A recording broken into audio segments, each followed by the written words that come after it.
distinguished guests and speakers were here. And thank you all for joining us at these CyberPeace talks in person and online. Opening remarks, sir. So, Me? Yes, sir.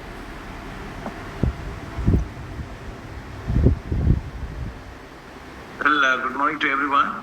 It's a great way to start the day. I think we're going to discuss a lot of things, and I will be more in listening mode rather than, because we have an array of academicians and professors around. So anyway, it's indeed an honor and also a humbling experience to be part of this group.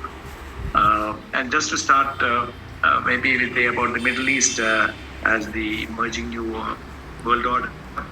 The complexity of the region, the various interplay of interests, and the influences, all these add up to a very, very wide canvas that we are looking at. And with the short time available, I may not be able to do full justice to this vast subject. In fact, all of us, none of us can do that. But I think we'll be sticking to all the main, touch briefly on the key factors and the dynamic things which are in play when we talk about the Middle East region. So I think with those opening remarks, I can pass it on to you, and maybe as and when it's required, I can join in. Professor Vichani, can you also be? So should I go on, or how is it? How is it this format? Is it just going to be? Go ahead with your opening remarks, President. Okay. All right. So, well, in fact, as I said before, there are several dynamic factors in play when we talk about the Middle East region. And it would be quite interesting to look at how these dynamics would contribute to, or maybe positively or even negatively, to shape the emerging world order. One main factor, of course, is the scramble for gaining geopolitical influence, which mainly is I might call a consequence of the region's geographical location, being at the crossroads of Europe, Asia, and Africa. And someone has said, tongue-in-cheek, it's been for long a playground for competing global powers, United States, China, and Russia, to test and wield their area of influence while pitting lesser and smaller proxy powers against one another. The Middle East, of course, is an important route for global trade. So that aspect is something which has a very big say in this whole discussion. There are high stakes involved in ensuring and also securing strategic energy resources. From the perspective of the countries in this region, this existential need, if I might say so, to secure, protect, and productively leverage their respective resources is something that also dictates their compulsive need to forge economic and political alliances among themselves, as well as the other regional nations, non-regional nations, I would say. And some of the world's largest oil and natural gas reserves are, of course, located in the Middle East. Countries like Saudi Arabia, Iran, Iraq, the UAE, they all hold vast energy reserves, making them important and key players in the power, and having the power and the clout to control and wield immense influence over global energy markets. And that power also provides them the leverage to secure, if I might say, a strategic share in the global trade and economics. Another aspect, of course, is historically speaking and in ideological and religious terms, the Middle East is, of course, the birthplace of major religions like Islam, Christianity, and Judaism, something that deeply underscores its cultural and religious significance. So this aspect in itself forms an important part of the multi-layered complexity, if I might say so, of the Middle East, and how it's going to play in the new emerging world order. So, but let alone conflicts in the region, even a semblance of political instability in the Middle East has far-reaching implications that can and have actually in the past impacted adversely on international relations and economic stability. It only goes to underline the fact that security and stability of the Middle East is of vital importance for global security. It has manifold implications on the overall global security around the world. The Middle East is, of course, home to major maritime routes like the Suez Canal and the Strait of Hormuz. And the Red Sea, of course, is also part of that. And we have seen the crisis panning out during the Red Sea crisis with Yemen and other players having the share of the hostilities there. Well, thus, given its strategic importance, I might say, and also the high stakes economic potential, the countries in the region have, of course, chosen to invest quite heavily in infrastructure and technology to make themselves more relevant.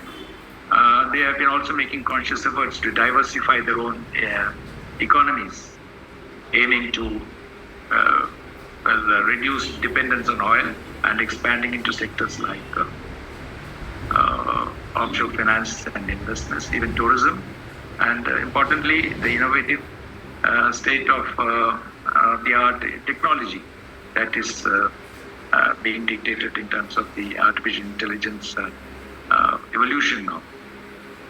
Some are even looking to invest in innovative technology, futuristic projects, and also benefit from technological advancements. So the Middle East is thus emerging as a very important hub for innovation. So that's how I see the future panning out. This very perceptible shift in focus and priorities shaping the Middle East region well. The economic landscape and its role in the global economy is also something which is developing. So rather than focusing on what has happened in the past, I think we should be looking at the positive aspects of what is in store for the world. Countries in the Middle East are, of course, poised to become important key players in the global scheme of things. And as we come back to the same thing, in shaping the new global order, they are also faced with the need to carefully, at the same time, navigate through the inherent challenges and dangers that the new world order will bring in wake, while also not letting go the opportunities that are on offer. So there are, of course, interesting times ahead, indeed, for students of international relations and strategists. So I'm all quite looking forward to hearing what you all have to say also, and if required, I'll be very happy to butt in and say a few things about how the conflict situation is also panning out. Thank you. Thank you, Ambassador Malik. You've raised some key points in the very beginning itself, which is great. Middle East, traditionally it has been played a crucial role in global shipping because of the choke points.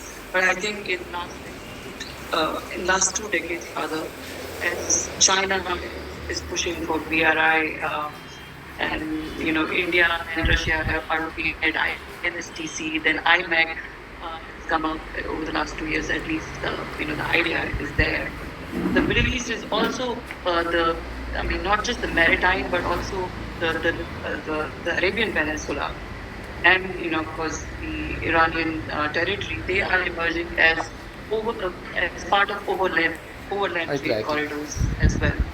And I think what you mentioned about some of the Middle East countries trying to emerge as innovation hub, I think here it is important to understand the Gulf. Within the Middle East, the Gulf states are right now the most dominant politically, economically speaking. We hear of the Gulf movement or the Khalij movement, and these other states who are driving the transformations in the region to a great extent, where you so often hear of middle power, these countries, small states like the UAE, Qatar and Saudi Arabia, of course, they think of themselves as middle power, to play not only a regional role but also a global role in the innovation processes. So I think these are very important points to note, how these states are actually sort of trying to change the narrative about the region away from conflict, instability, and geopolitical, so to speak, to more geo-economic. Of course, the last year, the war that started with October 7, it has again sort of, the comeback of geopolitics to a great extent. But I think there have been certain changes, and we'll have to see how they shape up going forward. I'll move on to Professor Konapati. Yeah, he doesn't need an introduction. Go another round, a brief round maybe, and then we'll end it. I think Ambassador Menon had written something in the chat box. He wants to comment. Yes. Yeah. The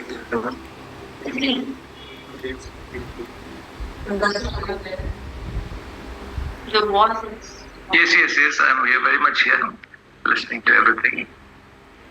Maybe you could just a few words about the situation in Syria itself.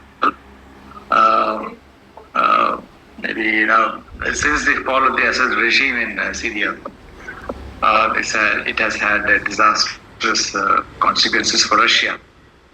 And moreover, the developments have also impacted the subtle so-called power equation in West Asia itself. And what is quite notable, I would say, is that the new Syrian regime has so far not shown any specific hostility towards Russia. In fact, they are keeping their options very open. At the same time, on the other hand, the Russian side has also been quietly engaging with the new leadership. There have been quite a few reports on that aspect, mainly basically to retain that some sort of a leverage in protecting its assets and interests in Syria. As things stand now, Syria's future continues to remain uncertain. And this uncertainty does not certainly bode well for other countries across its borders, its neighbors. There is this danger of these neighbors getting involved much against their ill will. So that is a possibility. And of course, the main players in control are the Islamist alliance of HTS, the Hayat Tahrir al-Sham, and the Syrian National Army Group, comprising of the Syrian militias who owe allegiance to Turkey. And in the chat box, I've also mentioned about the emerging threat that Syria could be faced with in a situation where play of multiple power centers will be there. And added to this is the scenario whereby Iran, having suffered a serious setback with Assad's exit, is now faced with an inability to leverage even a semblance of influence with the more dominantly Sunni rebels in power there. And this follows its early setback in Lebanon and Yemen at the hands of Israel. So it's a difficult situation for Iran to be in. But at the same time, Iran finds itself in a very strong position of influence in Syria. Thank you. I fully agree. Iran is the big loser in Syria. Unfortunately for Iran, the Syrian authorities are not only sort of intent on keeping Iranian, political and security rollout, but also Iranian people. So they are not making any difference between Iranian the government. And as we all see, I think Turkey, of course, is quite well poised to play a more important role in the developing political scenario there. So that's an important aspect of this. That's the takeaway which I can deliver. It appears this hostility towards Iran is intended for Western audience to a great extent. But anyways, I'll invite Professor Konapati to make the second another round. But I think comment on of course, seems she's not around. So I take the liberty of announcing the answer. So does anyone have any more questions or anything to clarify? So you have Yeah, so let's thank you so much for joining us for the CyberPeace Talks 4. It was great. It was great. We had great insights from everyone and new thing. So it was great having you all. Thank you. Thank you. Thank you very much. Thank you, Amma.